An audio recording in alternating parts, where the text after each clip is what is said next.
Presentato a Catania presso la sede della Fondazione Marilu Tregua è il nuovo quotidiano di Sicilia, che presenterà numerose innovazioni sia a livello grafico che nei contenuti, illustrate nel corso di una conferenza stampa cui hanno preso parte tra gli altri il direttore Carlo Alberto Tregua, il vice direttore Raffaella Tregua e il vicepresidente di Ediservice Filippo Anastasi. Un'impaginazione diversa, ha spiegato il direttore, nel tentativo di invogliare il cittadino a una lettura più agevole e attenta che gli permetta di ragionare con la propria testa, un'informazione documentata, fondata sui dati, che contrariamente a ciò che recita il detto, permetta di lavare i panni sporchi in piazza. Chi si comporta bene non ha nulla da temere. Il motivo del restyling del quotidiano di Sicilia è quello di renderlo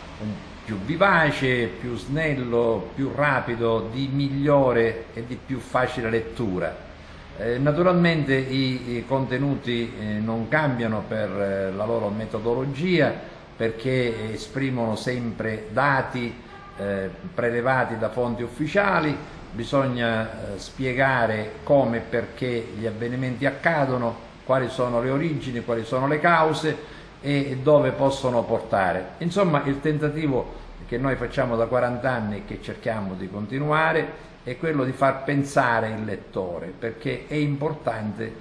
che il lettore pensi con la propria testa e non con la testa degli altri, per evitare di farsi trainare da questo, da quello, da qualche illusionista o da qualcuno che le spara grossa. Cavallo di battaglia del quotidiano di Sicilia, le inchieste continueranno a essere il nostro punto di forza, un modo un po' diverso per dare l'informazione più approfondito, per raccontare il retroscena e le responsabilità.